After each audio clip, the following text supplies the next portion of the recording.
जाओ जी, जाओ जी, करो ना तुम तो बड़े हर जाए,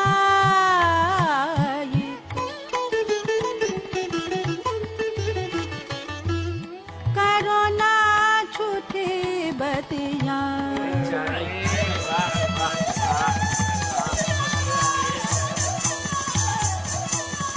अगर मुझे ये चॉइस हो कि लाल हवेली या जिंदगी, तो मैं लाल हवेली को चॉइस करूँ। पाकिस्तान बनने से बहुत पहले की बात है। झेलम के खुशहाल हिंदू घराने के चश्मो चराग बैरिस्टर धनराज सहगल सियालकोट में शादी की तकरीब में बुधा बाई को दिल दे बैठे। मोहब्बत की इस कहानी ने लाल हवेली की बुनियाद रखी।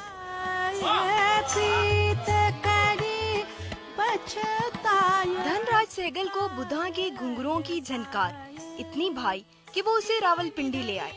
बोहड़ बाजार में उसके लिए एक पुरशिको हवेली बनवाई जो सहगल हवेली के नाम से मशहूर हुई। मैं छोटा था, बच्चा था, और जब मैं स्कूल से वापस आता था तो ये बुधो बाई जो है ये 3 कैसल की सिगरेट पीती थी और 2 डिब्बियाँ तकरीबन रोज़ रात तक ये ख़त्म कर देती थी। तो जब मैं वापस आता था तो ऊपर से ये मुझे ही डब्बी, इस वक्त हम यहाँ डिब्बियाँ खेलते थे सिगरेट की जो 3 कैसल की डब्बी होती थी उससे दूसरी 20 डब्बियाँ मिलती थी। सामने एक खीर का थाल होता था, कभी कभी उसको बुधो बाई कहती थी इसको खीर। मीठे का मैं बड़ा शौकीन था शुरू से। सहगल हवेली की वुसअत का अंदाजा इस बात से लगाया जा सकता है कि धनराज ने यहाँ अपने लिए मंदिर और बुधा के लिए मस्जिद भी बनवाई थी। लेकिन आज मस्जिद, मंदिर और हवेली के दरमियान बहुत से घर हायल हैं। पल पल पल पल पल तबले की थाप दिल की धड़कनों में ढली तो बुधा ने घुंघरों की जगह पाजेब पहन ली। कहने वाले कहते हैं हवेली में आने के बाद वो सोमो सलाद की पाबंद हो गई थी। ऑस्टन कार थी उनके पास 1938 मॉडल, वो मैग्नेट सिस्टम थी। उसके जो पहिए थे वो लकड़ी के थे, रबड़ लगा हुआ था, उसके ऊपर वो कश्मीर वगैरह भी जाती थी। तकसीमे हिंद के वक्त धनराज सहगल ने हवेली बुधा बाई को सौंपी और खानदान के साथ हिंदुस्तान चला गया। उधर अदालत ने सहगल हवेली को मतरूका मलकियत करार दे दिया और बुधा के हिस्से में सिर्फ 2 कमरे आए जहां आज भी कुफल पड़े हैं। तो जो मैंने अपने बेड पे लगाया हुआ है उसमें बुधो का वो कॉल है जो उसने अदालत में बयान दिया कि we have shared everything except the religion. अगर बुधो ये कहती कि मैं हिंदू हो गई थी या ये कहती कि लाला जी जो है वो मुसलमान हो गए थे तो इस शहर की सारी प्रॉपर्टी उसकी होती। तो 2 दफ़ा अदालत रिजर्न हुई लेकिन उसने अपना बयान नहीं बदला। उसने कहा नहीं, हम अपने अपने मज़हब पे कायम थे। 20वें हिस्से में से ये हिस्सा उसको दे दिया गया और जज ने उस पर रहम खाया कि ये बड़े जालिम लोग हैं और तुम बड़े धक्के खाओगी इस मुल्क में। बाकी वही हुआ जो जज ने पेशन गोई की। मोहब्बत और हवेली की तकसीम ने बुधा को किरची किरची कर दिया था। परेशानियों ने उसके घर का रास्ता क्या देखा, यहाँ डेरे ही डाल लिए। एक रोज बुधा बाई को लखपति समझने वाले चोर चोरी की गर्ज से आए, लेकिन कुछ ना मिलने और मज़ामत पर उसके भाई को मार गए। रात के तकरीबन 2:30 बजे का ये टाइम था, तो मेरा घर बिल्कुल सामने है। तो उन्होंने मुझे आवाज़ दी, चौधरी साहब करके बड़ी ज़ोर से, और मैं उठाऊँ ऊपर से। उसी टाइम जब मैंने देखा बीबी आवाज़ें दे रही है तो मैंने उनके घर जाके देखा, दरवाजे खुले हुए थे। तो उनका जो भाई था वो बाहर सहन में गिरा हुआ था, उनके गले में से खून बह रहा था। उसका एक ही भाई था, वो मर्डर हो गया। लोगों ने समझा कि उसके पास बहुत दौलत है, निकला कुछ भी नहीं बेचारी के पास। So then she left. Budha Bai Sehgal हवेली छोड़ गई और फिर कभी ना लौटी। तुम तो बड़े हर जा, ना कोई जानता है और ना ही किसी ने जानना चाहा वो कहाँ गई और क्यों गई। हमने 2,18,000 की ली, 4 साल इसका किराया खाया। उसके बाद ये मार्चे में 1 लाख रुपया दे के तो मार्केट में एक दुकान थी वो ले ली। उन्होंने फिर शेख साहब को मेरा ख्याल है 5-4.5 लाख इस पर। बुधा बाई के सहगल हवेली से अचानक गायब होने पर अजीबो गरीब कहानियां मंजरे आम पर आने लगी।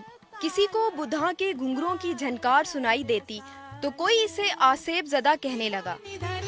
फिर ये जिन्नों की हवेली हो गई, پھر اس پہ کوئی اس کو خریدتا نہیں تھا, جو خریدتا تھا وہ مر جاتا تھا, اور یہاں بہت سارے لوگ 12-13 لوگ اس طرح مر گئے.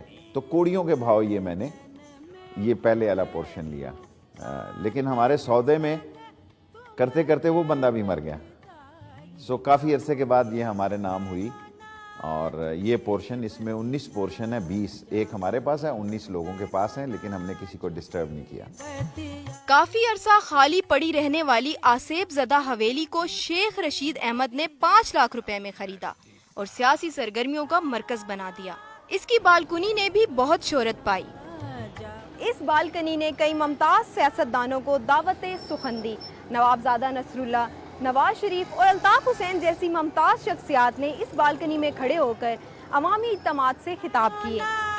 شیخ رشید احمد نے حویلی کی تزئین و آرائش میں خاص دلچسپی لی, اسے اپنی رہائش گاہ کے طور پر استعمال کرنا شروع کیا اور اسے ایک نیا رنگ اور نام دیا, لال حویلی.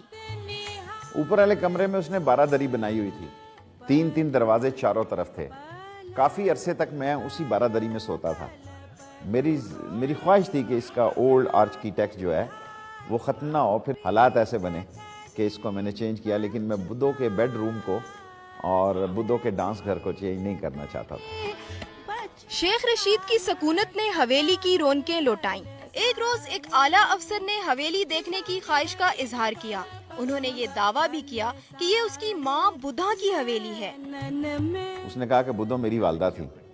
سو اتنی بات اس نے کہی, لیکن میں نے بہت سارے لوگوں سے جو گانے بجانے والے ہیں جس سے ان کی رشتہ داریاں تھیں ان سے کنفرم کیا, لیکن انہوں نے کہا ہم نے سنا ضرور تھا, لیکن یہ راز بدھو جو ہے وہ اپنے سینے میں لے کر چلی گئی.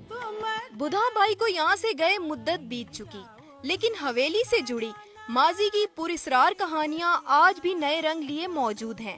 اس حویلی میں 2 جن رہتے تھے جو کہ شیخ رشید صاحب کے تابع تھے بہت. شیخ صاحب جو کہتے تھے وہ شیخ صاحب کے کام کرتے تھے اور ان کے کہنے پہ شیخ صاحب چلتے تھے.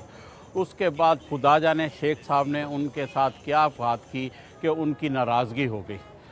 جب تک تو شیخ صاحب ان کے ساتھ رہے ہیں اس وقت تو وہ جیتتے رہے ہیں, بڑا اچھا ٹائم گزر گیا. اس کے بعد جب ان کی ناراضگی ہو گئی, اب وہ شیخ صاحب ان کو ڈھونڈتے ہیں اور ان کا پتہ نہیں وہ کہاں چلے گئے. شیخ صاحب ان کہانیوں کو نہیں مانتے. ایسے سوالات پر وہ ایک شعر ضرور سناتے ہیں. ناصر کاظمی صاحب سے معذرت کے ساتھ کہ سو گئے لوگ اس حویلی کے, ایک کھڑکی مگر کھلی ہے ابھی.